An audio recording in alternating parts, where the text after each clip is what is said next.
Selma Dritz, 1917 to 2008, was born in Chicago and, after contemplating a career as a concert pianist, received her medical degree from the University of Illinois, specializing in pediatrics.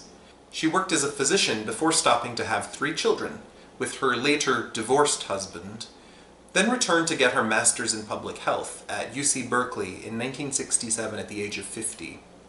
In 1968, Dritz was hired as an assistant director for the City of San Francisco's Bureau of Communicable Disease Control, a branch of the health department. She was well known among her peers and patients for her infinite compassion, and she worked on many cases over the years, including outbreaks of food poisoning, gonorrhea, and hepatitis.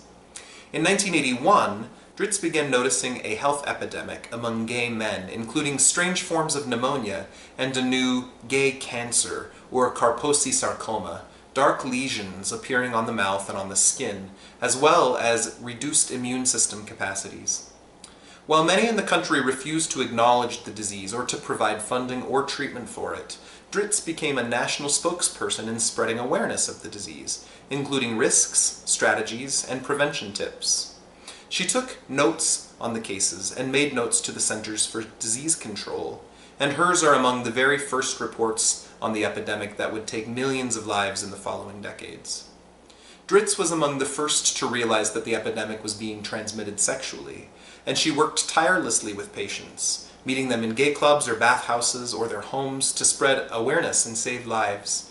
Quote, "I tried to make it clear that my job was to stop this disease, and I didn't care what they did in bed, in the bushes, or anywhere else. My job was simply to see that they didn't get sick." End quote. Her clear, straightforward, non-emotional, and unapologetic style of presentation made her trustworthy to both patients and public officials. Dritz fought back hard against those who put up barriers to funding and treatment, and in the early 1990s she made public statements holding those officials accountable for the spreading of the epidemic and feeling that many more lives could have been saved if there had been more support early on. Dritz died at the age of 91 and is survived by her children and grandchildren. She was affectionately called the den mother to the gays by her kids.